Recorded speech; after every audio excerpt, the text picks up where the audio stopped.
उससे पहले मैं आपके साथ सोहेब काज़मी से शुरुआत करना चाहती हूं।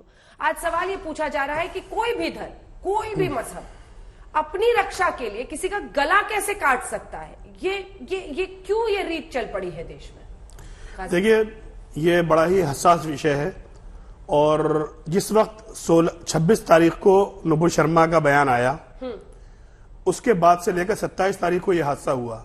एक महीने तक दावत इस्लामी का नारा लब्बैक या रसूल अल्लाह और तो गुस्ताख रसूल की एक ही सजा सतन से जुदा चलता रहा और पूरे देश के बुद्धिजीवी, तमाम उलमा, तमाम मौलाना, तमाम प्रोफेसर्स सारे के सारे खामोश तमाशाई बने रहे। गला कटने के बाद सब भर्त्सना करने के लिए मैदान में कूद गए। उससे पहले किसी एक ने भी नहीं कहा कि यह गैर इस्लामी काम किया जा रहा है, यह इस्लाम नहीं है। और जब हादसा हो गया तो सारे के सारे इस्लाम पढ़ाने बैठ गए। लड़ाई इस्लाम से नहीं है, लड़ाई यह है कि मुसलमान क्या कर रहा है, इसको यह कौन समझा रहा है और कौन मैदान में कूदा रहा है। और मैदान में लाने के बाद वो ये बता रहा है कि आपको ये करना है। उसके बाद जब ऐसे हादसे हो जाते हैं तो हमारी तंजीमें उनके लिए कोर्ट में मुकदमे लड़ने के लिए वकील देती हैं, पैसा देती हैं और विदेशों से चंदा आता है। और अभी कई सबूत सामने आए चंदे के कि किस तरीके से पूरे देश में चंदा हुआ और दावत इस्लामी के लिए बड़े पैमाने पर फंडिंग की गई। तो होना ये चाहिए कि इनकी जो जड़ें हैं उन पर अटैक होना चाहिए कि ये कहां से चल रहा है, विदेशों में कहां इनके तार है, पाकिस्तान में, इंग्लैंड में, साउथ अफ्रीका में कहां कहां ये लोग जाते हैं और वहां से बड़े पैमाने पर मुसलमानों के नाम पे फंड इकट्ठा करके लाते हैं और लाके ऐसे लोगों को देते हैं जो ये कारनामे अंजाम देते हैं। शोएब जमाई जी, इसका जवाब दीजिए। जब सर तन से जुदा वो कह रहे हैं, इस तरह के नारेबाजी हो रही थी, तब सबके मुंह में दही जम गई थी। देखिए अंजना जी, चूंकि हम सब यहाँ पे जितने भी यहाँ पैनलिस्ट बैठे हैं सब अल्लाह के नबी सल्लल्लाहु अलैहि वसल्लम के उम्मती हैं। हमारी मुख्तलिफ राय होंगी कुछ मुद्दे पर, लेकिन एक बात तो ज़रूर है कि सभी पैनलिस्ट इस बात को इत्तफाक करते हैं इस पर कि नमूसे रिसालत के नाम पर ना आप कानून हाथ पे ले सकते हैं, ना किसी की नाहक कत्ल कर सकते हैं, ना हत्या कर सकते हैं। ये जो चीज़ें हैं वो खुद भी गैर इस्लामिक है। रही बात पूरे इस घटनाक्रम की, देखिए जब ये नुपुर शर्मा का मामला आया तो ये बात ज़रूर हमारे दिल में थी कि आज जो कुछ भी तौहीन रिसालत हुई है, तो अगर हुजूर ने कल हौज़ कौसर के सामने पूछ लिया कि जब ये कुछ हो रहा था तो तुम्हारे पास कुछ था तो तुमने क्या किया, तो ठीक है हमने आवाज उठाई कि उसकी गिरफ्तारी हो, कानूनी तौर पर कार्रवाई हो, लेकिन हमने या किसी ने टोन बदल गया आपका, लेकिन किसी ने लेकिन आपने गर्दन कटवाई थी, फिर क्या होगा? नहीं, आप जब बोल रहे थे तो मैंने कुछ नहीं बोला। मेरा तो आपसे कोई इख्तिलाफ ही नहीं है। आपने जो कहा उसका मैं रिस्पेक्ट करता हूँ, सम्मान करता हूँ। जवाब दीजिए ना, रिस्पेक्ट तो घर में रखिए। जी बिल्कुल, जवाब दीजिए। लेकिन बहुत सीरियस इशू। शोएब जमाई जी, पिछली बहस में आप ही थे और सोहेब काज़मी साहब थे। जी। उस दिन आप जिस नाटकीय अंदाज में चीख चीख के कह रहे थे, बर्दाश्त नहीं करेंगे, हमारे नबी के खिलाफ कुछ बोल दिया। अरे बर्दाश्त नहीं करेंगे तो क्या करेंगे?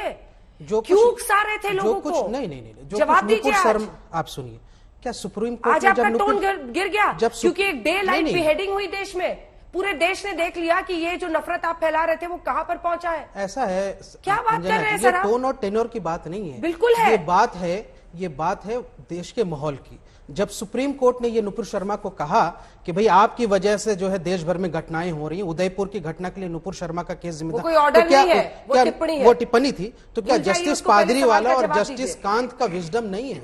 उनका भी अपना विजडम है। अब आप सुप्रीम कोर्ट की चीजों पर सवाल उठाएंगे, लेकिन सुप्रीम कोर्ट का विजडम तो अयोध्या में भी था, जिसको मानने को कई लोग तैयार नहीं थे। जो आपकी सुविधा के हिसाब से जा रही है तो वो ठीक है, जो आपकी सुविधा के हिसाब से ना हो तो उसमें आप ट्रेंड चला देंगे सुप्रीम कोर्ट के। कौन ट्रेंड चला रहे हैं सुप्रीम कोर्ट के खिलाफ? सुप्रीम कोर्ट को गालियां दी जा रही है, supreme court is compromise, supreme court शरिया कोर्ट, ये कौन चला रहा है ट्रेंड? ये महाराष्ट्र में भी लिखा था, महाराष्ट्र में भी कांग्रेस पार्टी से लेकर कई लोगों ने लिखा। अब सवाल ये उठता है कि देखिए ना, हम में से किसी ने भी कानून हाथ में लेने के लिए, लेकिन आज जो तार जो जुड़े, ठीक है आपके सवाल का ही जवाब दे रहा हूं। महीने हमारी तंजीमें क्या कर रही थी जो ये नौजवान, इसका जवाब दीजिए। बाहर आने के बाद में 2 हादसे बड़े बड़े हो गए और जिन्हें कितने हादसे होने की तैयारी में है।